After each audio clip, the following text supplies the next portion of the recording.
마가복음 6장 시작 때문에 그래요. 이게 보시면 제가 왜 이제 우리를 먼저 돌봐야 된다라고 말씀을 드렸냐 하면 6장 1절에서부터 말씀 한번 쭉 보면서 제가 그 스토리로 좀 찾아가 보도록 하겠습니다. 오늘은 아마 원문의 해석 위주보다는 그 스토리의 그 개념을 짚어나가시면 좋을 것 같고요. 아마 마가복음은 좀 그런 방식으로 쭉 유지가 될 것 같습니다. 특별히 제가 드릴 부분들은 또 직역을 좀 해드리면서 그렇게 짚어나갈게요. 여기 본문에는 나와 있지 않지만 주보에는 나와 있지 않지만 6장 1절에 보시면 예수께서 거기를 떠나 고향으로 가시니 제자들도 쫓는다라고 되어 있습니다. 그런데 이 고향과 제자의 생각의 충돌을 좀 볼게요. 왜냐하면 제자들과 그 가족들, 예수님의 가족들이, 예수님의 친척들이 좀 충돌한 이유 중에 중요한 거는 예수의 친척들이나 가족들이 예수님을 못 믿어서라기보다는 사실 그 마음 안에 제자들이 예수님의 권능을 뺏어갈 거에 대한 두려움도 있었다고 볼 수 있습니다. 왜냐하면 제자들은 피가 안 섞였잖아요. 그런데 자기네들은 피가 섞였다라고 말하는 거죠. 그래서 여기 보시면 2절에 안식일이 되어 회당에서 가르치시다. 이게 고향에서 가르치세요. 근데 고향에서 이런 말을 해요. 이 사람이 어디서 이런 걸 얻었느냐? 이 사람이 받은 지혜와 그 손으로 이루어진 권능은 무엇이냐? 이렇게 얘기를 하는 것에서 이 예수님을 원망하거나 이렇게 배척하는 것만이 있는 게 아니라 사실 그 내면에는 이렇게 되어지는 그 출처는 우리 마리아의 아들 목수가 아니냐라는 무시하는 말도 있겠지만 우리 출신이다라는 것을 강조하려는 어법도 같이 있다고 보시는 게 중요합니다. 자, 보면 그래서 예수님이 고향으로 왔는데 제자들이 다 쫓아와요. 제자들이 쫓아오는 이유 중에 중요한 거는 예수님은 우리와 함께 한다라는 걸 강조하려는 거예요. 근데 여기서는 영적인 맥락은 하나도 없고 예수님, 치유하고 기적을 베푸는 예수님이 나와 함께 있다라는 것을 강조하기 위한 게 제자들의 생각이고, 가족들은 저 예수님은 우리와 같이 자란 사람이다. 사실은 우리가 그의 비밀은 알고 있다. 하지만 지금 예수님이 소문은 현상적으로 이미 병자들을 고치고 있거든요. 그래서 병자들을 고치고 있는 그 권능은 어떻게 났는지는 모르겠지만 우리 지역과 우리 고향에서 나왔다라는 걸 강조한다는 거죠. 네, 그런 부분들을 여기서 강조한다는 걸 우리는 확인해 볼 수가 있는 거고요. 또 하나는 마리아의 아들 목수가 아니냐라는 그 비판의 말도 귀담아 들을 필요가 있습니다. 이게 참 모순적인 거예요. 이 가족들은 예수님을 배척을 하면서도 그 에스칸달리죠, 그들에게 걸림돌이 되고 있다라고 얘기는 하면서도 또 한편으로는 예수님이 현상적으로 기적을 일으키니까 자기들에게 조금 더 구미와 적성과 코드에 맞기를 원하는 마음도 동시에 지금 움직이고 있다는 걸 볼 수가 있습니다. 그러니까 이게 바로 제가 지난번에 그 4장 정도의 그 누가 내 어머니와 형제냐라는 거를 말씀을 드렸고, 스토리상으로 보면은 누가 내 어머니와 형제냐라고 해서 예수님이 가족에 대해서 폐륜적인 모습을 보였다라고 그 고향의 친척들은 생각하고 있다는 거죠. 그래서 예수님이 고향에 왔을 때 두 가지 감정이 있는 거예요. 제자들에 의해서 자기네들의 권리가 뺏기는 거에 대한 두려움이 하나가 있고, 또 하나는 내가 뺏길 거면은 나도 뺏길 거면 망쳐버리겠다라는 심리처럼 저 사람은 목수다. 그리고 내가 저 비밀을 알고 있다. 그런데 어떻게 저 사람을 메시아라고 얘기할 수 있느냐라는 마음이 공존하고 있다라는 것을 볼 수가 있는데, 중요한 거는 두 가지 다 문제라는 거예요. 두 가지 다 문제는 뭐냐면, 첫 번째, 예수님이 가족인데 자기들을 제대로 돌보지 않았다는 것에 대한 서운함 때문에 나사렛에서 무슨 선한 게 날 수 있느냐라든지 목수가 아니냐라고 공격하는 그 태도도 잘못됐다는 거죠. 사람의 현상적인 출신과 성분을 보고 판단하는 거는 매우 잘못된 편견입니다. 이거는 일단 첫 번째로 잘못된 거고, 그 잘못된 것 중에 또 하나 포함 말씀드리고 싶은 게 이 틱토에서 유래한 단어가 목수라는 단어인데요. 목수라는 단어는 단지 가구를 만드는 것만이 아닙니다. 이때 당시에 목수는 그 아세라 목상이라든지 그 우상 숭배의 그 상을 깎는 데 헌신하는 직업을 말해요. 그러니까 목수를 폄하하는 것 중에 하나는 직업이 귀천이 천해서라는 그때 당시의 문화만이 아니라 우상 숭배하는데 일조했다라는 그러한 비난이 섞여 있다는 것도 있는 거예요. 그래서 마리아의 아들 목수가 아니냐라는 건 저거 우상 숭배하는데 이렇게 조공 바치고 헌납했던 사람이 무슨 메시아라고 이렇게 떠벌리느냐라는 그런 증오와 원망이 섞여 있는 거죠. 이게 첫 번째예요. 그러니까 그 마음과 그 출신 성분, 나사렛이라는 동네, 어디 출신, 어떤 공부를 했다는 거, 이런 모든 것들은 예수님의 말씀을 받아들이는데 도움이 되지 않는다는 게 첫 번째고, 두 번째는요, 제자들의 문제의식도 중요해요. 제자들은 예수님을 나사렛에서 왔다 그래서 문제 삼지는 않았어요. 그런데 더 큰 문제는 뭐냐 하면 예수님의 출신 성분은 문제를 삼지 않았지만 그들이 믿는 건 예수님의 증거인데 그 증거는 현상 증거라는 거예요. 예수님이 병자를 고치시고 중풍병자를 낫게 하고 그리고 야이로 회장당의 딸도 일으켰다라는 그 기적이 죄송하지만 일종의 자기 지분이 돼서 내가 이러한 메시아라면 믿을만 하겠다라는 게 제자들의 허황된 생각이라는 거죠. 자, 십자가 복음은 여기서 분명히 갈리는 거예요. 십자가 복음의 두 번째는 십자가 복음이 들어오게 되면 제자들이 기대했던 모든 것들이 산산이 부서집니다. 왜냐하면은 가룟 유다가 예수를 시험하기 위해서, 저는 그걸 시험이라고 보는데 뭐냐 하면 그 대제사장 사람들한테 은 30에 주고 팔아넘기거든요. 근데 가룟 유다의 생각은 우리 예수님은 힘이 강하고 전능하신 분이기 때문에 이렇게 잡혀갈 줄 알면은 기적을 베풀어서 끊어낼 거야 라는 게 그 계산법이 능한 가룟 유다의 계산법이었다는 거죠. 그러니까 30에 그걸 파는 게 가룟 유다의 목적이 아니에요. 냉정히 말하면 이렇게 예수님을 교환하면은 예수 그리스도가 자기의 메시아를 제대로 보여줄 거라는 기대 심리가 있었는데 그 기대 심리가 완전히 좌절이 되니까 결국 극단적 선택으로 가는 거죠. 왜냐하면은 가룟 유다는 처음부터 현상으로 시작했다가 현상으로 끝나는 존재니까. 그래서 이렇게 예수 그리스도를 말씀으로 받아들이지 못하고 현상으로 받아들이게 되면 나중에 예수 그리스도가 흉악한 범죄자가 달리는 십자가를 짊어진다라고 딱 얘기할 때 그때 완전히 다 갈리게 되는 겁니다. 이게 두 번째로 잘못된 거예요. 자, 첫 번째는 출신 성분이나 저 사람이 뭘 배웠느냐라는 걸 가지고 예수가 메시아냐 아니냐를 따지는 가족주의도 잘못된 거고, 나는 그런 건 따지지 않지만 보이는 현상과 보이는 이적을 따르겠다라는 것도 잘못된 거고, 자, 마지막으로 하나만 더 첨언드릴게요. 제일 잘못된 건 바리새인이에요. 바리새인이, 신종 바리새인은 뭐냐 하면 예수님을 받아들여요.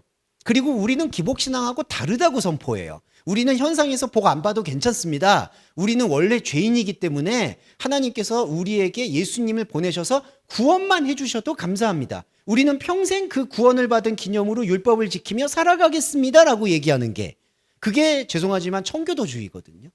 우리는 구원받은 것만으로도, 죄에서 벗어난 것만으로도 이 땅에서 아주 어렵게 살아도 아무 욕심과 허황된 것을 꿈꾸지 않겠다라는 생각을 갖는 게 청교도주의 같은 거예요. 근데 그게 제일 잘못됐어요. 왜 그러냐 하면, 자, 예수 그리스도가 오셔서 우리에게 출신 성분을 혁파하고 그리고 현상적인 기적을 넘어서게 하셨어요. 이게 그리스도의 복음이에요. 그런데 현상적인 것을 넘어가게 할 때 어떻게 넘어가게 될까요? 말씀의 변환점이 생기는 겁니다. 그러니까 말씀이 저와 여러분이 볼 때 중풍병자를 고쳤잖아요. 그런데 마가복음에서는 중풍병자를 어떻게 묘사하느냐? 진짜 아파서 누워있는 몸의 중풍병만 다룬 게 아니라는 거예요. 그 안에 있는 영적 핵심이 있어요. 그러면 현상복음에서 율법이죠. 율법에서 복음으로 넘어가는 영적인 오메가 포인트가 있다는 겁니다. 그 영적인 오메가 포인트를 받아들이지 않으면 이 머리만 커지는 거예요. 이게 악한 귀신 7을 데리고 오는 거예요. 이게 바리새인적인 믿음이에요. 그러니까 예수님이 나를 구원만 해주셔도 감사하다. 예수님의 피로 나의 주홍 같은 많은 죄가 씻김을 당했다라고 믿는 바로 그 태도, 십자가를, 죄송한 말이지만 주술에 팔아넘기는, 그게 양복 입은 무당이에요. 그러니까 그런 행동들을 가르치고 적용하는 게 예수 그리스도에 대한 오해의 가장 큰 것 중에 하나입니다. 그래서 이 부분을 말씀드리면 세 가지 단계인데, 첫 번째 단계는 예수님의 출신 성분이나, 그건 거의 무신론자들이죠. 예수님이 뭐 저기서 나왔는데 어떻게 믿어?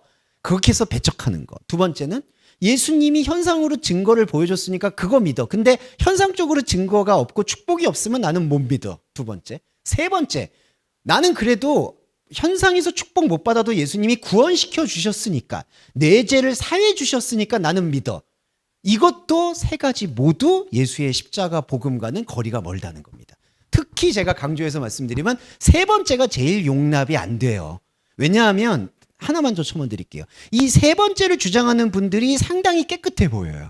예, 왜냐하면 우리는 현상적으로 복받기도 원하지 않습니다. 근데 제일 불행해. 그러려면 그냥 기복신앙을 하시든가. 예, 그럼 플라시보 효과라도 있죠. 내가 11조 많이 했으니까 복받지. 차라리 그걸 좋아요. 근데 이거는 그것도 아니에요. 그러면서 나는 내세 천국을 기다려요. 근데 여러분 아시겠지만 내세 천국은 없어요. 말씀으로 지금 풀어져야지만 하나님 나라예요. 근데 말씀이 안 풀어졌는데 마라나타 주의 오시옵소서 하면 완전히 엇박자가 난다는 거죠. 그래서 제가 조금 더 강조드린 건 예수님도 바리새인을 독사의 자식이라고, 사두개인은 아예 취급도 안 하고 바리새인을 그렇게 욕하셨던 이유도 바로 이 세 번째 스칸달리죠. 장벽이 우리 안에도 있다는 겁니다. 그래서 4절에서 이 말씀을 하세요. 선지자가 자기 고향과 자기 친척과 자기 집 외에서는 그냥 존경을 받지 못함이 없다. 존경이라는 게 뭘까요? 아티모스는 존경의 반대어입니다. 티메라는 단어가 존중이에요. 존중을 풀어드릴게요. 이게 단어가 좀 한계가 있어서 그래요. 이게 한글 번역도 그렇고 헬라어도 요거는 영적 맥락으로 풀지 않으면 좀 어려운데, 존경이라는 게 총체적이라는 뜻입니다. 총체. 그 총체라는 거는 저는 잘 모르지만 그 크리스탈 있죠? 그 크리스탈의 순도가 어떤 각도에서도 그 순도가 균질하게 유지가 되는 걸 그 순도가 높다. 쉽게 말해서 가격이 높다라고 평가한다고 하더라고요. 제가 이제 그 세공은 잘 몰라서 그렇게 이해는 하고 있어요. 근데 그 단어가 이 티메에서 유래한 거는 맞아요. 그러니까 티메라는 게 존경이란 단어인데, 존중, 이 존경, 존중이라는 게 총체적이다. 그러니까 어느 각도에서 보더라도 이 순도가 균질하다. 자, 그 얘기는 뭐냐 하면요, 예수님은 우리한테 거룩하고 총체적으로 오셨어요. 이게 거룩이에요. 그리고 구약에서 말하는 예수님은 정금 같다라고 표현하죠. 이제 여호와를 표현할 때. 여호와가 예수 그리스도니까. 그런데 그러면 총체적이라는 게 서로 어떤 각도에서도 균질하다는 건데, 뭐가 균질하냐? 자, 그리스도인의 완벽한 구현은 현상과 본질이 이제 붙어 있는 상태예요. 무슨 뜻이냐?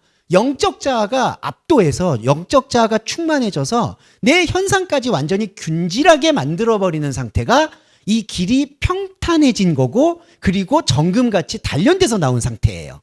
그러니까 현상과 본질이 같아지는 거는 결국 그리스도인에게는 혼의 생각이 영의 생각에 완전히 편입되어서 혼을 완전히 배설물로 여기고도 영의 순수함으로 혼을 버텨내는 상태.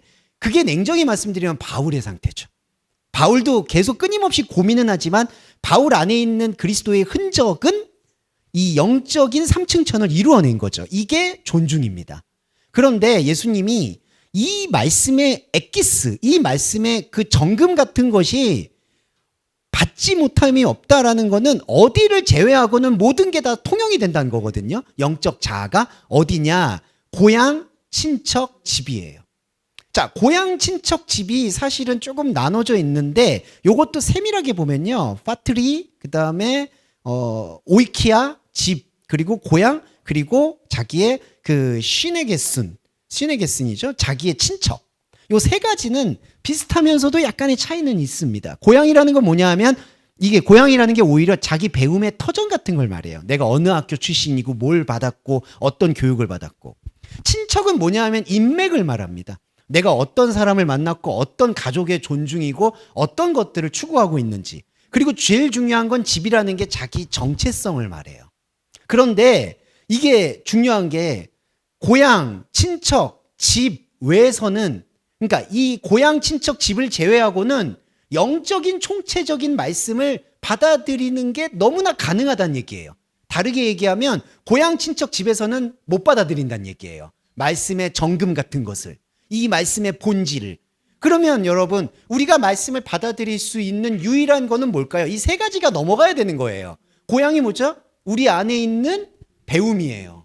우리는 이 언어를 배우는 거는, 공부를 하는 거는, 직업을 갖는 거는 엄밀히 말해서 비워내기 위해서 배우는 거예요. 왜 그럴까요? 우리는 혼을 키우는 게 아니라요, 혼을 이용해서 혼을 버려야 돼요. 왜냐하면 혼의 말이에요, 이 성경도. 그래서 저와 여러분이 이 시간에 오시는 것도 혼의 지능과 원리가 작동하신 거예요. 언어를 익혀야지, 공부를 하셔야지 보실 수도 있는 거죠. 엄밀히 말하면. 그런데 그거를 비워내게끔 만들어주는 십자가가 있는 거죠. 왜냐하면 그 혼의 교육으로는 그리스도의 말씀을 이해할 수가 없으니까. 그리고 두 번째, 친척. 내가 맺고 있는 관계. 우리가 얼마나 취약하냐 하면 관계가 흔들리면 다 흔들려요. 그리고 우리가 쉽게 얘기해서 죄송한데, 교회는 하나님이 세운 터전이다. 유형교회 말씀드릴게요. 하나님이 세운 터전이다라고 해서 교회는 유지될 거다. 그거는 허망한 겁니다. 교회는요, 스캔들 한번 일어나면 와르르 무너져요. 예. 그 스캔들이라는 건 여러 가지가 있겠죠. 돈에 대한 스캔들, 그리고 뭐 성적인 스캔들, 그리고 어떤 다른 스캔들. 그러니까 현상적으로 실망되는 모습만 보였다 하면 이 교회는 그냥 무너지는 거예요. 제가 실망되는 모습을 폄하하려고 그걸 가볍게 여기려는 게 아니라 제가 말씀드리는 거는 교회라는 공동체는 여러분 안에 있다는 걸 한 번 더 강조드리는 거예요. 다시 한번 말씀드리지만 유형교회는 단 하나의 바람만 불어도 그냥 와르르 무너지게 돼 있습니다. 지금은 죄송한 말인데 왜 한국 교회는 안 무너지고 있을까요? 폭탄 돌리기 때문에 그래요. 예, 내가 여기 나가버리면은 나의 길을 잃어버리기 때문에 서로 싫어도 지금 그 관계가 묶여 있는 거예요. 죄송한 말이지만 그건 완전히 공중두각이에요. 모래성입니다. 이게 친척이에요. 그리고 마지막으로 집. 그러면 왜 이 모래성을 유지하려고 하는 걸까? 집 때문에 그래요. 오이키아. 집이 뭐냐 하면 내 자신이에요, 여러분. 내 정체성이에요. 내 정체성이 부정당할 때 여러분, 이게 가장 사람이 절망을 느끼는 감정선이 자기 존재가 부정당할 때예요. 내가 여기서 없어도 되는 사람 같다. 내가 여기서 더 이상 쓸모가 없어졌다. 좀 편견은 아니지만 남성분들이 그게 조금 더 강하다고는 하더라고요. 열심히 직장 생활하거나 어떤 직장에서 중역을 맡으셨다가 갑자기 그 지위가 박탈당했을 때 느끼는 좌절감이 엄청나다고 하더라고요. 저는 잘 모르겠는데 아직까지는. 예, 아마 근데도 제가 누리고 있던 어떤 것들이 분명히 박탈당할 때 저도 부정을 당하는 경험이 크겠죠. 물론 있겠고. 그다음에 여성분들도 당연히 그게 있고 남성 여성을 가리지 않고. 근데 이게 부정당하는 게 십자가예요. 그러니까 사실은 제가 위학적으로 헌금하지 마셔라, 뭐 예배 이런 걸 말씀드린 이유는요. 어떻게 보면 일종의 더 영적인 세계로 나아가기 위한 훈련 같은 거예요. 왜냐하면 우리가 몸을 쓰게 되고 계속 몸에 우리가 헌신하게 되고 특히 권사님들 예배 끝나고 밥 준비하시게 되면은 제가 밥을 미워하는데 이럴 경우에 예. 벌써 그거 언제 끓이지? 벌써 그 생각. 반찬을 뭐 하지? 벌써 이 생각이 들어오기 때문에 마르다가 돼버리실 수 있는 거예요. 그러면은 복음이라는 자기 정체성이 들어오지 못하고 오히려 외부에서 권사님은 밥 해주시니까 그리고 우리 장로님은 헌금 많이 하니까 우리 교회 기둥이시니까 우리 목사님은 정말 귀하게 말씀 그 귀하긴 뭐가 귀해요 그게 안 귀하잖아요. 제 말은 귀한 게 아니잖아요. 거기 안에서 진리가 나와야지. 근데 무슨 목사님 말씀이 귀해요. 폄하하는 게 아니라 분리해야 돼요.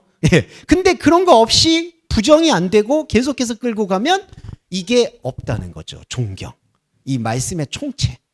예, 바로 이 부분에 대해서 첫 번째로 설명을 드렸습니다. 자, 그래서 이거는 단지 예수님이 가족들에게 배척당해서 그 외로움을 호소하셨다라는 게 전혀 아니고요. 세 가지 층위가 있다는 걸 명심하셔야 돼요. 저희 안에 혼적인 자아의 층입니다. 종교성의 층위. 첫 번째는 배운 걸로 그 사람 성분으로 따지는 것. 두 번째는 난 그런 거 따지지 않아도 좋으니까 현상적으로 기적이 보이는 거. 세 번째는 나는 현상적으로 기적이 안 보여도 좋으니까 구원을 허락해주고 내 죄를 예수의 피로 씻은 거. 이 세 가지 모두가 극복돼야 되는 거예요. 그게 고향, 친척, 집입니다. 이게 부정이 되는 것들을 보시면 되겠고. 그 다음에 소수의 병자인데요. 소수의 병자는 사실은 이런 표현을 좀 드리고 싶어요. 올리고스 아로스토이스인데 소수의 병자에게 안수하여 고칠 뿐이라는 거는 예수님이 그 고향에서 배척받아서 조금 감정이 상하셔서 몇몇만 고쳐지고 나왔다 이런 뉘앙스가 아니고요. 소수의 병자라는 거는 예수님께서 여기 안에서 진리를 나타내셨다는 뜻인데 뭐냐 하면 나는 병자, 눈에 보이는 병자를 치료하기 위해 온 사람이 아니다라는 것을 강조하는 어법으로 이해하셔야 된다는 거예요. 그러니까 여기서는 권능을 행하기가 싫어서 소수의 병자만 안수하고 그냥 나가버렸다. 이렇게 해석하는 게 아니라 계속해서 이 믿지 않음을 이상히 여기시면서 촌에 다니면서 가르치시는 복음 사역을 하셨다. 그 복음 사역이 감히 말씀드리면 제가 지금 말씀드렸던 이 말씀의 의미라는 거죠. 그러니까 저는요, 확신하는 게 3년 동안 예수님이 저희 지금 제가 나눠드리는 이런 개념을 계속 말씀하셨을 거라고 확신해요. 그렇지 않고서는 복음서가 이렇게 안 나와요. 그러니까 예수님이 그냥 병자만 고치시고 그냥 가만히 계셨으면 아마 이 머리가 안 돌아갔을 거예요. 그러면 그냥 예수님 진짜 중풍병자 고치신 분 이것만 됐을 거예요. 근데 제가 마가복음을 계속 영적으로 풀이될 수 있는 이유는 제가 영적으로 만들어서 풀이하는 게 아니라 이미 복음서에 그게 적혀 있어요. 그러면 제가 봤을 땐 3년 동안 동고동락했던 제자들이 그때 당시에는 예수님 말씀의 본질을 그냥 흘려넘겼겠죠. 아, 저거 다 필요 없어. 못 듣겠어. 근데 성령을 경험한 이후에 예수님의 승천 이후 복음을 느끼면서 아, 그때 그래서 이 말 하셨구나. 이 말 풀어주셨구나가 깨우쳤다는 거죠. 그러니까 저희의 예배도 깨우친 말씀을 봐야 된다는 거예요. 이거를 말씀드리고 싶었고, 자, 깨우친 말씀 속에서 이 제자 파송이 나오는데 요거까지 말씀드리고 잠깐 쉬었다 하겠습니다. 12제자를 부른다. 제가 먼저 저번에 한번 말씀드렸는데 12제자를 부른다는 건요. 정말 12제자를 그러니까 설립한다는 얘기가 아니라요. 12제자를 불러냈다는 거는 오히려 엑소더스 했다는 뜻이 강해요. 그러니까 우리 안에서 독소를 뽑아내듯이 우리 안에 있는 12이라는 숫자를 뽑아내신다는 개념이 12제자 파송입니다. 그러니까 여기서 이제 우리가 신사도 운동이라든지 사도 운동 이런 것들은 다 재고를 해야 된다는 거죠. 예수님은 불러내는 게 뭐냐 하면 독생자의 관계만 불러내시는 거예요. 예수님의 관심사는 여러분 각자 하나의 영적 자아입니다. 그거 외에는 관심이 없어요. 그게 그분의 독생자의 성질이에요. 독생자라는 건요, 부모님도 모르고 나의 관계를 모르는 어떤 유일한 출생을 말해요. 이 유일한 출생이요. 조금만 더 설명드리고 갈게요. 다 아시겠지만 유일한 출생이 위대한 출생이 아니에요. 사람이 얘기할 때는 독생자 예수 그리스도 하면 유일한 분, 한 분 이렇게 생각하는데 그게 아니라 모노게네스, 독생자의 본질의 뜻은 세상에 어떤 것에도 인정받을 수 없는 먼지와 같은 걸 뜻하는 겁니다. 왜냐하면 부모님을 몰라요. 자녀도 몰라요. 자녀도 없으니까. 관계도 없어요. 이게 독생자예요. 모노스라는 게 단독이라는 거예요. 어디에도 연고가 없다는 뜻입니다. 연고가 없어요. 그럼 연고가 없다는 게 저와 여러분 안에서 혼의 자아 앞에서는 엄청나게 괴로운 거예요. 왜냐하면 저와 여러분의 혼적 자아는 다 관계로 연결돼 있어요. 이걸 불교적 용어로 인연이거든요. 부모와 자식 간의 인연, 형제 자매 간의 인연, 그 다음에 친구 간의 인연, 교회의 인연. 다 그 인연으로 연결되어 있어요. 그런데 독생자는 그 인연과 상관이 없어요. 그러니까 혼의 상관과 혼의 직업과 혼의 축복과 아무 상관이 없는 게 독생자 생명이에요. 너무나 간단한 거예요, 이게. 그러니까 예수 그리스도의 복음을 받아들인다는 거는 영을 회복한다는 건데 영을 회복한다는 거는 혼의 세계에 아무것도 빚진 게 없는 상태라는 거예요. 그러니까 혼의 세계에서는 나는 완전히 먼지고 그림자고 유령이에요. 이거를 받아들여야지 십자가의 도가 시작되는 겁니다. 이게 바로 12제자를 뽑아내는 똑같은 원리예요. 12제자는 그 반대죠. 혼의 인연의 고리를 통해서 12라는 숫자를 통해서 나는 이스라엘의 12지파에 속해 있다라는 그 안정감으로 제자의 파송을 받으려고 했던 거예요. 그런데 예수님은 그걸 뽑아낸 거예요. 이게 독소를 뽑는 작업입니다. 그래서 12제자를 불러요. 이게 12이라는 우리 안에 있는 숫자를 끄집어내는 출애굽이라고 보시면 되겠고요. 그 다음에 너무나 야릇하다고 말씀드려서 죄송한데 더러운 귀신을 제어하는 권능이라는 요 단어를 좀 주목해 볼게요. 엑수세안 톤 프니마톤 톤 아카드로톤, 더러운 영의 권세를 주셨다. 직역을 하면 이렇습니다. 그러니까 의역을 하면 이거죠. 의역을 하면 더러운 귀신을 제어하는 권세를 줬다고 해요. 근데 예수님은 우리에게 더러운 영의 권세를 주셨다고 해요. 이게 아예 뉘앙스가 달라요. 더러운 영을 쫓아내는 권세가 아니라요. 제자들인 우리한테 더러운 영의 권세를 주셨다고 해요. 이게 무슨 뜻이냐? 더러운 영이 우리 안에 있다는 거예요. 근데 더러운 영은 원래 영은 더럽지 않아요. 더럽고 깨끗하고가 없어요. 영은 그냥 푸뉴마예요. 근데 더러운 영이 어디서 나왔을까요? 하나님에게서 나온 게 아니라 우리의 혼적인 자아에서 나온 거예요. 그러니까 우리의 혼적인 자아가 갖고 있는 권세를 보여주시는 거예요. 이 권세는 우리가 내쳐 버려야 될 권세라는 거죠. 그러니까 제자들한테 예수님이 안수하셔서 더러운 귀신을 쫓아내는 권세를 주신 게 아니라요. 우리 안에서 12의 숫자의 독소를 뽑아내셔서 우리가 가지고 있는 혼의 생각이 더러운 영의 생각이었다. 근데 더러운 영은 다른 복음처럼 하나님의 영적 체계에서는 없는 거예요. 아무것도 영광 돌릴 것도 없고 쫓아낼 것도 없고 아무것도 없어요. 왜냐하면 더러운 영이 아예 없으니까. 영은 더럽고 깨끗하고가 아니니까. 그러니까 우리는 아예 더러운 영이 아니었다는 거예요. 이거를 얘기하시는 게 더러운 귀신을 제어하는 권세를 주신 겁니다. 그러니까 권세를 주셨다는 거는 정말 힘을 행사하라는 게 아니라 우리가, 저와 여러분이 이 더러운 영에 사로잡혀 있었다라는 걸 깨닫는 거예요. 이게 바로 7절이고, 그 다음에 이제 권고를 하시되 여행을 위하여 지팡이 외에는 양식이나 배낭이나 전대의 돈이나 아무것도 가지지 말라. 두 벌 옷도 입지 말라. 자, 이 말씀 뜻을 좀 풀어드릴게요. 이 말씀 뜻이 간단하면서도 중요한 건 지팡이입니다. 에이메 랍돈 모논, 지팡이. 이 지팡이의 의미를 좀 풀어드릴게요. 자, 하나의 지팡이예요, 여러분. 여기 보시면 모논이라는 단어가 제가 아까 말씀드렸던 독생자에서 유래하는 이 유래어죠. 모노스, 모노게네스. 이 유일한 거. 그러니까 유일한 지팡이라는 거예요, 이게. 유일한 지팡이. 자, 유일한 지팡이가 뭘까요? 이것도 중요한데, 우리는 이 라브돈, 지팡이를 쓰임새로 생각을 해요. 근데 이 구약 성경에서 나타나는 이 지팡이를 묵상을 해보시면 하나님이 현현하셨다, 하나님이 나타나셨다는 것 자체를 설명해요. 그러니까 이게 완전히 개념이 다른데, 우리는 복음을 받아들이니까 복음의 눈으로 볼게요. 율법의 눈으로 보면 하나님께서 지도자한테 지팡이를 주신 건 이 지팡이를 가지고 나침반을 삼아서 지도하고 계획하고 지휘하라는 용도로 보여요, 지팡이를. 근데 복음의 눈으로 보면은 지팡이 자체가 쓰임새가 있는 게 아니라, 지팡이라는 거는 하나의 사물이고 다른 게 돼도 상관없어요. 컵이 돼도 상관없고 뭐가 돼도 상관없어요. 하나님이 말씀으로 나타나셨다라는 유일함을 나타내는 거예요. 그러니까 여러분, 이 지팡이라는 거는 양식, 배낭, 전대, 돈, 딴 건 안 가져도 돼. 지팡이만 가지면 돼. 이게 아니라요. 지팡이 외에는 다른 걸 가지지 말라는 뜻은 하나님의 말씀 현현 외에는 길에다가 어떤 것도 투자하지 말라는 뜻이에요. 자, 그러면 더 깊이 들어가 볼게요. 과연 그럼 예수님은 전도를 하라고 하신 걸까요? 아니에요. 이게 왜 그러느냐면요. 예수님이 요한복음에서 내가 길이요, 진리요, 생명이라고 말씀하세요. 여기서도 집중해 볼게요.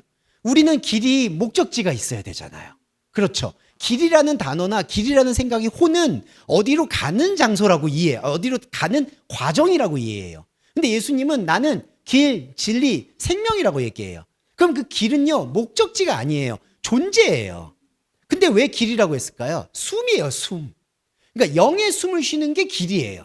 그러니까 길은요, 어디를 가는 게 아니라요, 계속 행하는 건데, 어떤 걸 행하느냐? 하나님과의 영적 소통을 길이라고 얘기하는 겁니다. 거기엔 목적지가 없어요. 그러면 자, 이 지팡이로 돌아와 볼게요. 우리는 길이 목적지가 없이 예수 그리스도를 통해서 하나님과 숨을 쉬는 그 존재가 되어진 영의 몸을 말해요. 이게 길이에요. 이 길을 통해서 어디로 가는 게 아니에요. 어디로 간다고 느끼는 건 율법이에요. 그러면 이 길 자체가 우리가 되어져요. 그럼 지팡이는 뭘까요? 하나님이 말씀을 통해서 나타나는 거예요. 그래서 이 길을 위해서 지팡이를 가져라라는 얘기는 예수 그리스도를 우리 안에 깨우치기 위해서 말씀을 가지라, 그 얘기 이상도 이하도 아니라는 거예요. 그러면 뒤에 볼게요. 양식, 배낭, 전대, 돈 아무것도 가지지 말고 두 벌 옷도 입지 마라. 이 얘기는 어디로 떠나려는 생각을 하지 말라는 뜻입니다. 이게 좀 왜곡이 된 게요. 이게 왜곡이 돼서 제가 위약적으로 말씀드려서 또 죄송한데, 선교사님들이 물론 다 고생하시는 거 다 알고 있습니다. 근데 진짜 몇몇이 아니야. 근데 약간 무의식에 이런 게 있어요. 하나님이 입혀주시겠지. 하나님이, 이게 이제 여기서 유래예요. 지팡이만 갖고 가라. 하나님의, 그분들도 말씀이라고는 얘기해요. 하나님 말씀만. 근데 어디 가? 저기 우즈베키스탄을 가신다든지 어디를 가요. 그러니까 저는 선교를 폄하하는 게 아니에요, 절대로. 우리가 필요하면 거기에 가서 같이 복음도 전도하고 할 수 있죠. 하지만 중요한 건 복음을 전도할 때 그 개념을 장착해야 되잖아요. 근데 만약에 그게 아니라 이 말씀을 표면적으로만 받아들이셔서 하나님이 입히시고 하나님이 먹이실 거니까 아무 배낭이나 전대의 돈이나, 이게 민폐가 되지 뭐예요. 예, 완전 민폐입니다. 100% 민폐가 돼요. 그러면 이게 말씀대로. 그래서 자비랑 선교하시는 분들은 또 비난을 해요. 이분들은 또 우리는 본교 교회에서 지원을 받는 거지 자비랑 선교하면 안 된다. 왜냐하면 요 말씀에 두보로 준비하지 말라고 하지 않았냐. 우리는 본교회에서 전달해주는 돈만 받겠다. 이렇게 얘기해 버려서 이게 저도 이제 이렇게 선교사님들 많이 만나다 보니까 그것 때문에 논쟁을 해요. 그러니까 가서 자비량을 해야 되는 거냐. 근데 너무 답답한 게 지금 그거를 그 논쟁의 깜이냐고요, 이게. 아니, 말씀을 놓고 그런 걸 해석을 해요. 뭐 두벌 옷을 가지지 말라고 했지 직업을 가지지 말라고는 안 하셨다. 그러니까 일단 그 전제의 출발점은 어디 가는 거야. 그리고 그 전제의 출발점은 내가 파송받았다는 거야. 이게 아니에요. 제가 그래서 안수받을 때 되게 속상했던 게 막 자꾸 어디로 가래요. 머리에다가 이렇게 안수하시고 목사의 길을 걸으셔라. 왜 걸어 거기서. 그냥 내가 있는 자리가 말씀의 자리인데. 이런 태도를 우리가 조금 더 견지할 필요가 있다라는 겁니다. 10절 11절은 어디에 누구의 집에 들어가든지 유하라, 그 다음에 떨어버려라. 이거는 영과 혼의 상관관계를 뜻하고 있어요. 그러니까 집에 들어간다. 여기서 누구의 집이냐. 왜냐하면 이 누구의 집이라는 게 중요한 게 요거 5분만 설명드리고 이제 끝낼게요. 누구의 집은요, 내 정체성이 아니라 예수 그리스도의 정체성을 말해요. 근데 놀라운 건요, 예수 그리스도는 나를 위해 존재해요. 그러니까 영의 관계라는 게 참 신비로운 게, 혼은 예수 그리스도를 배척하고 나의 정체성을 세워요. 이게 내 집이에요, 내 집. 근데 엄밀히 말하면 이 집에는 하나님도 없고 원래 내 집도 아니에요. 그러니까 이 정체성이라는 거에 속아 넘어가는데, 내가 맺고 있는 관계, 직업, 내 외모 이런 게 내 집이라고 생각을 해요. 근데 하나님이 볼 때에는, 그리고 영적 원리는 이거는 껍데기고 그림자, 판타스마, 유령이에요. 그냥 벗어 던지면 끝이에요. 그러니까 이거는 내 정체성이 아니야. 진짜 정체성이 있어요. 근데 그 진짜 정체성은 누구의 집이에요? 이게 그 부정대명사라고 이름을 짓지 않는 집이에요. 왜 그러느냐? 혼의 눈에 볼 때 이 집은 떠도는 집, 내 집이 아닌 것 같은 거예요. 그러니까 부동산으로 말하면 내 이름과 내 소유가 없는 거예요. 누구의 집. 근데 이게 영의 집이에요. 이게 영이에요. 그리고 이게 바로 구약에 말하는 히브리 백성이에요. 히브리 백성은 인자는 머리 둘 것 없다. 땅에 머리를 두지 않는 영의 생각을 갖고 있는 상태가 바로 누구의 집이에요. 그래서 이 누구의 집에 들어가거든, 이 가정법은 말씀이거든요. 우리가 이미 들어간 거예요. 이 가정법을 이해하면. 그러면 누구의 집에 들어가 있는 저와 여러분은 여기에 떠나기까지 유예라. 이게 매우 역설적인 건데, 떠나는 것과 머무는 게 동시에 붙어 있는 거예요. 이거 마치 숨이 들숨, 날숨처럼 떠나면서 유하는 거예요.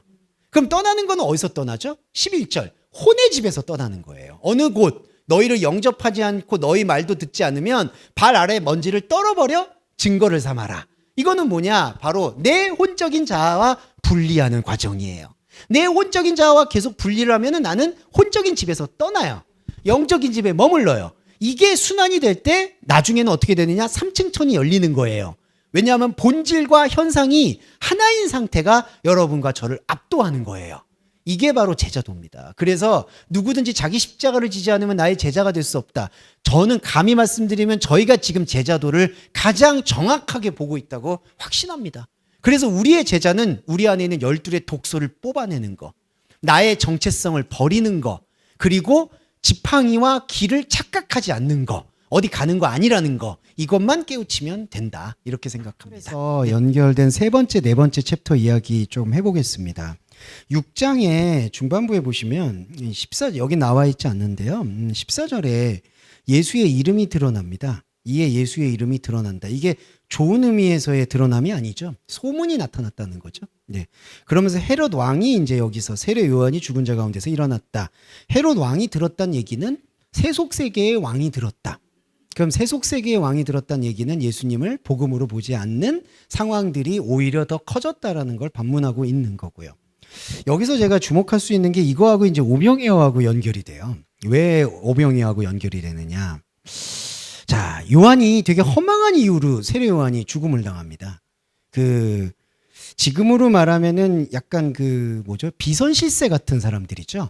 헤롯 왕의 이제 이걸 첩이라고 해야 될까요? 하여튼 여러 관계로 빌립의 아내 이제 헤로디아에게 장가를 들어버렸으니까 그거 가지고 이제 계속 정치적 부담을 받고 있고, 그리고 이제 이 여성은 여기서 뭔가 정치적으로 헤롯을 이용해서 뭔가 권력을 잡고 싶고. 근데 참 넓은 관점에서 보면 되게 비루해요. 죄송한 말인데 이 헤롯 왕이라는 것도요. 한마디로 어용 왕이거든요. 뭐냐 하면 로마에서 그냥 꽂아줘서 너 그냥 왕해. 왕도 아니에요. 여기 지금 로마의 식민지를 당하고 있는데 헤롯 왕도 사실은 어떻게 보면 옛날에 우리가 명나라한테 되게 머리를 조아리듯이 했던 그런 상황이거든요. 그런데 그 서푼 권력 하나 쥐어보겠다고 거기서 뭐 갑자기 동생의 아내가 등장한다든지 그 딸한테 세례요한 머리를 잘라달라고 얘기한다든지 참 이게 되게 비루하고 고통스러운 일이죠.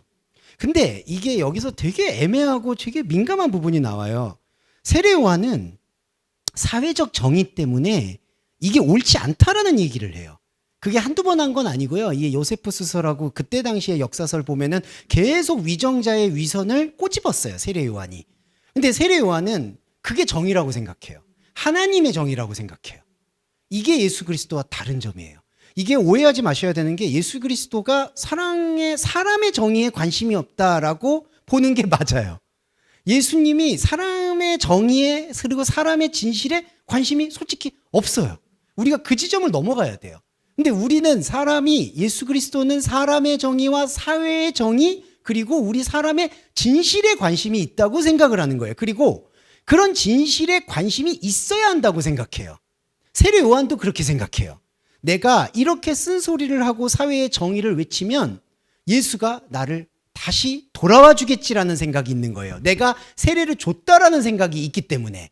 그러니까 세례 요한의 제자들이나 예수님의 제자들이나 지금 보면 현상적인 정의에 매달려 있다는 거예요.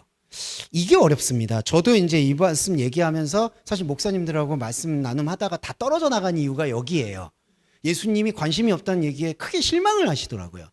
근데 제가 결론적으로 말씀드리고 싶은 건 오히려 예수님은 현상 세계에 관심이 없어야지 현상의 생명이 소생할 수 있어요. 이게 참 이상한 건데 우리가 이 땅에 연루돼서 땅의 정의를 얘기하면요. 내가 주장하는 정의는 나중에 어떤 사람에겐 불의가 됩니다. 참 이상해요. 이게 선악과의 논리 때문에 그래요.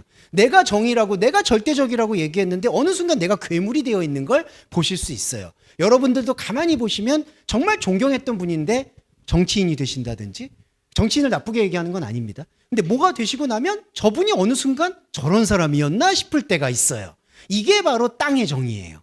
땅의 정의를 그래서 뭔가 냉소적이고 몰아치고 이런 건 아니에요. 우리가 살고 있는 삶에서 양심과 소양에 따라서 뭐 낼 수 있는 분은 목소리를 낼 수 있고 활동할 수 있는 분은 활동하면 되는 거고 자기의 소신과 양심에 따라서 행동하면 돼요. 하지만 중요한 건 세례 요한처럼 그것과 복음을 동일시하면 안 돼요. 왜 그러냐면 그 일 때문에 이런 허망한 일이 벌어집니다. 그 사람이 나가서 요한을 목 베어서 머리를 소반에 얹혀다가 소녀에게 주고 요한의 제자들이 듣고 와서 시체를 가져다가 장사를 합니다. 자, 마가복음하고 누가에서도 아마 등장하고 있는데 마태복음인가요? 거긴 좀 더 자세하게 나와요. 요한의 제자들이 막 분통이 터져서 이걸 가지고 예수님한테 와서 얘기를 해요. 근데 예수님이 그냥 어디로 가버려요. 예, 여기서 무응답이에요. 그게 제가 마태복음으로 기억하고 있는데 여기서도 마찬가지예요. 마가복음은 이렇게 나와요. 요한의 제자들이 듣고 와서 시체를 가다 장사했다. 이걸 예수님이 소식을 안 들었을 리가 없죠. 근데 분명히 만약에 세례를 준 사람이잖아요.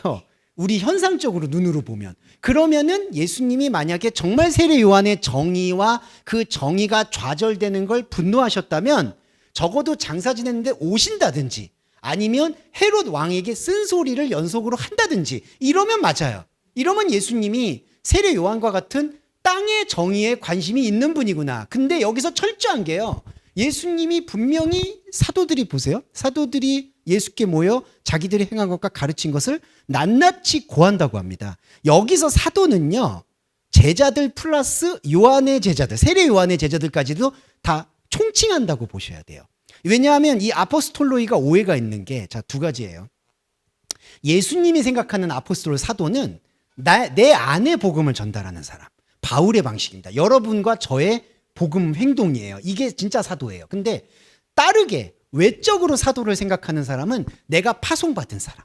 내가 이 땅의 정의를 위해 이 땅의 평화를 위해 부름받은 사람. 이렇게 생각하는 사도가 있다는 거죠. 30절의 사도들은 바로 두 번째예요. 예수님의 사도가 아니라 자칭 사도라고 하는 사람들. 자칭 사도들 중에 요한의 제자들도 있는 거죠. 그리고 예수님의 제자들도 이게 긴가민가한 거예요. 왜냐하면 베드로도 그렇고 다른 제자들도 예수님이 요한한테 세례받은 거 알고 있거든요. 그리고 요한이 누가 봐도 억울한 일을 당한 거 알거든요. 쓴소리하다가 감옥에 갇혀서 목이 잘려요. 여러분 이만큼 비참한 거 어디 있어요? 만약에 진짜 예수님이 분노하셨다면 봉기가 일어나야 되는 거죠. 지금 예수님 따르는 사람들도 엄청 많은데, 자 이런 거예요. 그래서 헤롯 왕도 이 요한의 목을 벤 다음에 얼마나 노심초사했는지 몰라요. 이 성경에서도 뉘앙스가 나와 있고 다른 데도 혹시라도 세례 요한이 세례를 줬던 예수가 분노와 봉기와 혁명을 일으키지는 않을까. 근데 아니에요. 여기서 이제 제자들도 크게 실망하는 장면도 있고 여기서 이상한 일이 벌어져요. 뭐냐 하면 자, 사도들이 세례 요한의 제자들이기도 하고 성령을 깨우치지 못하는 혼적인 제자들이기도 해요. 이거를 낱낱이 얘기해요. 그랬더니 31절에 너희는 한적한 곳, 여기 에레모스입니다. 네.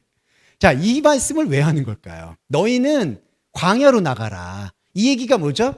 땅의 정의를 벗어나란 뜻이에요. 이게 많은 사람들이 오해를 하시는데 땅의 정의를 벗어나라는 걸 땅의 정의를 짓지 말고 불의를 지어라 이렇게 오해하시는 분들이 있어요. 근데 제가 저번에도 말씀드렸듯이 11조 하지 말라 그래서 진짜 뭔가 이 11조를 해야 되잖아요. 영의 11조를 해야 되잖아요. 근데 영의 11조가 아니라 11조 하지 말라 그래서 헌금도 안 하고 말씀도 안 봐. 이러는 게 선악과 논리예요. 아, 그냥 예수님은 이 땅에 관심이 없어 그래서 내 멋대로 살 거야. 내 멋대로 살 거라는 마음 안에 이미 선악과의 욕망이 차 있는 거예요. 즉 그 얘기를 하는 게 아니라요. 여기서 너희는 광야로 나가라. 이 광야로 나가라는 얘기는 뭐냐 하면 예수의 복음, 예수 그리스도 자신이 하나님이 나한테 허락하셨던 독생자의 복음은 땅하고 아무런 접점이 없다. 휴거되어야 된다라는 걸 강조하시는 게 너희는 에레모스, 광야로 나가라는 얘기예요. 쉬어라는 얘기는 안식하라는 얘기입니다. 안식이 뭐죠? 다른 복음을 먹지 않는 금식이에요. 그러니까 금식해야 돼요, 우리는. 그러면 그 금식의 방식이 뭐냐? 세례 요한이 따라갔던 이 땅의 정의를 위해서 기도하는 일을 사실은 내려놔야 된다는 거예요. 기도 자체를 내려놔야 돼요. 이 기도가 죄송한 말인데 우리의 입으로 나오는 순간 이게 바톨로고스, 중언부언이 돼버려요. 왜냐하면 로고스에다가 뭔가를 덧입혀요. 사람이 주님 오시옵소서, 주님 어떻게 하시오, 이 기도 자체가요 우리를 갉아먹는 건 우리의 생각이 개입될 수밖에 없기 때문에 우리의 몸에서 나오는 욕망으로 인해서 하나님의 이름이 더럽혀집니다. 여기서 더럽혀진다는 거는 다른 복음이 들어온다는 얘기예요. 그래서 사실은 금식을 한다, 에레모스로 간다라는 얘기는 우리가 생각했던 기도, 헌금, 그리고 땅의 정의를 위해서 외치는 모든 것들, 이런 것들을 예수의 이름으로 했던 것들을 내려놓는 작업들을 하게 되는 거예요. 그리고 이걸 내려놓으면 오히려 투명하게 나의 인식하는 것만큼, 내가 생각하는 것만큼 보이는 세상에 따라서 행동하게 되는 겁니다. 그거는 여러분들이 알아서 키우셔야 돼요. 죄송한데. 세상을 보는 방법, 세상을 보는 눈. 근데 단지 권고를 드리자면 너무 그 세상을 보는 눈을 치우친 눈으로만 보지 않는 자세가 영적인 생명을 깊이 수용할 수 있는 유리한 자세라는 거는 권고드리고 싶은 거죠. 왜냐하면 사람은 몸이 두 개가 아니고요. 영의 자아가 커지면 커질수록 사실은 무색무취해지기 마련이에요. 그러니까 엄밀히 말씀드리면 현상세계에 대해서 관심이 줄어들 수밖에는 없어요. 예, 그게 원리고, 그러니까 우리가 제가 이렇게 권고를 안 드려도 어떤 땅에 있는 기준에 그렇게 매달려서 내가 이거 아니면 안 되는 점점 희박해질 것이다. 이거를 말씀드리고 싶어요. 자, 그러면서 이게 연결이 되는 게 오병이어입니다. 떡 5개와 물고기 2마리를 가지고 하늘을 우러러 축사하시고 떡을 제자들에게. 지금 이게, 자, 여기서부터 중요한 말씀을 좀 드리고 싶어요. 자, 다 배불리 먹고 그 다음에 떡 조각과 불고기를 12바구니에 차게 거두었다. 지금 이렇게 나옵니다. 떡을 먹은 남자는 5,000명이었다. 이렇게 얘기해요. 자, 여기서는요, 두 가지가 지금 충돌하고 있는데, 하나는 하늘의 양식에 대한 하나님의 뜻이고요. 또 하나는 하늘의 양식을 땅으로 끌어내리려는 우리의 욕망이 충돌하고 있어요. 자, 하늘의 양식은 뭐냐면 하나님이 그냥 하늘을 우러러 축사하신다고 해요. 이게 무슨 얘기냐면 정말 이렇게 하늘을 우러러 이렇게 하셨다는 게 아니에요. 저 그런 거 퍼포먼스 하시는 목사님들 볼 때마다 너무 웃겨요. 막 이렇게 주님이 뭐, 아유, 죄송합니다. 저희 저희 그래도 연말 때 뭐 성찬식이 아니라 그냥 밥 한 번 먹으시죠, 그냥. 예. 아니, 그 밥을 먹으면 되지. 뭐 이렇게 성찬을 하냐고요. 뭐 이렇게 하늘을 우러러. 또 박사 가운은 왜 입는지 모르겠어. 죄송해요. 이건, 아니, 근데 좀 한심해요. 죄송한데. 거기 가운을 왜 입어요? 그냥 좋아서 입으시는 거면 모르겠는데, 그걸 입어야 된다는 아니라고 생각해요. 제가 참 하늘을 우러러 축사하시는 거에 대한 트라우마가 좀 있어서. 왜 그 성찬식 안 하냐고 저를 많이 힘들게 하시더라고요. 다들 보면. 아니, 말씀 다 같이 공감해 놓고, 죄송해요. 말씀 다 공부를 하시는 분들이 계셨거든요. 그래서 말씀 다 설명드렸어요. 그때 다 알겠대. 근데 왜 성찬식 안 하니? 그래가지고, 아니, 이게 그게 아니잖아요. 라고 얘기하면 또 그냥 도돌이표예요. 그래서 제가 좀 답답해서 말씀드렸고, 하늘을 우러러 축사하셨다는 얘기는 그렇게 퍼포먼스를 보였다는 게 아니라, 자, 이게 출애굽하고 똑같아요. 광야에서 만나가 나오잖아요. 자, 만나는요, 이중의 의미가 있어요. 뭐냐면 만나는 원래 히브리어로 부정대명사, 그냥 그 무엇이란 뜻이에요. 만나가 특정하게 이름이 있는 게 아니에요. 근데 자, 광야에서 먹었잖아요. 그 먹었다는 게 뭐냐면요, 영을 먹었다는 게 아니라 나는 광야에 있는데, 나는 영적 자리에 있는데 혼이 버티고 있다는 뜻이에요. 그 얘기는 뭐냐면 큰 약속이에요. 너의 영을 유지할 수 있도록 혼을 내가 움직이게끔 해주겠다라는 그 광야에서의 약속이 오병이어와 같은 거예요. 이해되시죠? 그러니까 출애굽에 나갔을 때 광야로 나가잖아요. 근데 광야가 가나안이거든요. 사람들이 생각하는 가나안은 욕망의 가나안이에요. 거기 여호수아가 들어가는 그 가나안이 아니에요. 여호와가 모세에게 명했던 가나안은 에레모스, 광야예요. 사도행전에서는 광야를 교회라고 얘기했어요. 이게 하나님 자리예요. 그러니까 하나님 자리에서 하나님의 말씀을 먹는 거는 내 살을 먹고 내 피를 마시는 것밖에 없어요. 그거는 뭐냐? 영의 몸이 되는 말씀 행위예요. 그럼 여기서 5천 명이 먹는다라는 거는 뭐냐? 이거는 너가 영으로 살아가고 있는 영의 압도적인 순간순간에 광야에서도 너는 먹어야 되지 않겠냐? 여기서 먹는 건 혼이에요. 그냥 혼이 사는 거예요. 그래서 제가 고생하셨다 버텼다라고 얘기하는 게 이거예요. 그러니까 이 부분에 대해서도 하나님이 큰 약속으로 너의 혼의 삶에서도 움직임이 있을 것이다 라는 개념이에요. 하지만 중요한 거는 한적한 곳, 광야예요. 그러니까 광야에서 예수님이 5천 명 저는 먹이실 수 있다고 생각해요. 그리고 실제로 아마 그 기적을 경험했을 거예요. 근데도 제자들이 이거를 푸른 거는 왜 풀었냐? 그 광야에서 기적 베풀어서 먹은 게 중요한 게 아닌 거예요, 솔직히. 지금 진짜 중요한 건 뭐냐? 혼의 삶은 어찌됐든 갈 거라는 얘기예요. 이게 말이 참 무책임한데 정말 죄송하지만 혼의 삶은 굴러갑니다. 예.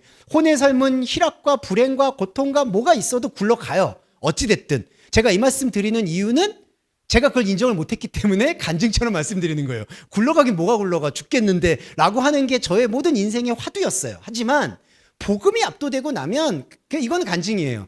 진짜 그냥 굴러가. 이거 어떻게든 가요. 이게 바로 오병이어의 핵심이에요. 아, 근데 우리는 광야에 있구나. 지금 아까 보면 세례 요한에 죽었다, 어떻게든 해야 되지 않느냐, 사도들이 와서 낱낱이 고했잖아요. 예수님이 광야로 나가라고 얘기하잖아요. 이게 바로 복음 자리예요. 우리의 영의 자리입니다. 영을 알게 되면 그 혼을 책임져 주신다, 이런 얘기가 아니라 그 혼에서 그냥 먹고 마신다는 거예요. 그런데 여기 보세요. 왜 배불리 먹냐고요. 이 에코르데센. 예, 이거 자체가 이미 뉘앙스가 달라요. 이거 배불리 먹으면 안 되죠. 자, 왜 그러냐면요, 이게 돼지하고 연관돼 있어요. 배불리 먹는다는 게. 배불리 먹는다라는 의미의 상징은 땅에 내려앉는 거예요, 자꾸. 그러니까 하나님께서 5천 명을 먹이신 거는 혼에 관심이 있어서가 아니라 우리가 영의 자리에 있다는 것 때문에 혼을 먹이신 거예요. 이거 이해되시죠? 그러니까 그리스도인의 발견은, 여러분이 만약에 다른 현상적으로 하나님께서 말씀으로, 이런 표현은 좀 적절하지 않지만 배려해 주시고 도움을 주셨다고 전 봐요. 앞으로도 주실 거예요. 근데 중요한 건 예수님의 관점이에요. 예수님은 여기서 내가 도움을 준 거에 대해서 감사 인사를 받을 필요도 없고 아무 관심 없어요. 그냥 어찌됐든 굴러간다는 게 예수님 생각이에요. 그러면 우리는 어떻게 해야 되죠? 우리 안에 말씀이 있잖아요. 그러니까 말씀으로 가야 되죠. 근데 배부른 건 뭐냐 하면 말씀으로 가는 게 아니라 몸이 무거워져서 땅에다가 내려앉는 거예요. 그러니까 배불리 먹으면 안 돼요. 무슨 만나를 배불리 먹냐고요. 이 배불리 먹는다는 건 포만감을 느꼈다는 게 아니라 땅으로 가라앉는다는 얘기입니다. 이게 진짜 안 돼요. 근데 여기 보세요. 남은 떡이야. 왜 남냐고요 또. 그리고 12바구니를 왜 찰까요? 이게 정말 12개일까요? 아니죠. 이 배불리 먹은 생각, 예수님께서 행하셨던 그 표면적인 기적을 가지고 죄송한데 장사하는 집을 만드는 거예요. 또 그 배부르니까 이거를 남은 바구니에다가 가득 채워. 그리고 여기 마지막은 인간 생각입니다. 떡을 먹은 남자. 여기 왜 남자라는 단어를 쓸까요? 이거는요, 영적인 남자가 아니라요, 과시하는 거예요. 민수기에서 인구 조사하듯이 우리들 생산 활동을 할 수 있는 사람들이 배불리 먹은 게 남자 5,000명 이렇게 얘기하는 거예요. 그래서 42절에서 44절 말씀은 인간의 생각을 드러낸 거예요. 그러니까 하나님께서는 그냥 우리가 광야에 있는 게 관심이지 거기서 뭘 먹는 거는 관심이 아니에요. 근데 뭘 먹는 건 관심이 아니었어도 굴러가게끔 만들어 주셨다는 거죠. 그 약속이에요. 여러분, 이게 큰 약속입니다. 그러니까 핵심 약속은 우리의 영이 가는 거고요. 우리의 영이 가려면 혼이 움직여야 되잖아요. 제가 마지막으로 배려의 기도 하는 거와 똑같은 거예요. 그러니까 혼이 굴러가게끔 만드는 거예요. 근데 우리가 항상 명심하셔야 되는 건 혼의 굴러감에 내가 뭔가 일희비할 필요는 없다는 거예요. 물론 감정으로 있겠죠. 하지만 거기에 우리가 뿌리 박을 것은 아니라는 것을 말씀이 선포한 거예요. 근데 사람은 혼의 자아는 그게 아니에요. 계속 남아요. 방줄이 12에다 걷어요. 이게 반복이 되는 겁니다. 그러니까 이게 반복이 돼서 물 위를 걸으신 예수님을 보고 놀라는 겁니다. 네. 이거는 제가 다음 주에 조금 더 설명을 드리도록 할게요. 예수를 보고 놀란다. 안심하라. 나니 두려워 마라. 이거는 지난주에 말씀드렸던 것과 같은 원리입니다. 두려워 말라는 거는 담대하라는 뜻이 아니라요, 현상에서는 어떤 새가슴이든 뭐든 상관없다. 두려워 말라는 건 말씀의 본질을 현상과 섞지 말라는 얘기예요. 예. 왜냐하면 두려움이라는 거는 현상적인 종교심에서 나오는 거예요. 이게 경외라는 단어인데요. 이 경외가 잘못 읽히면 나의 내면에서 말씀을 찾는 게 아니라 나의 밖에 거룩한 감정을 통해서 찾아요. 물론 유럽 여행을 가면 좋죠. 스페인도 좋죠.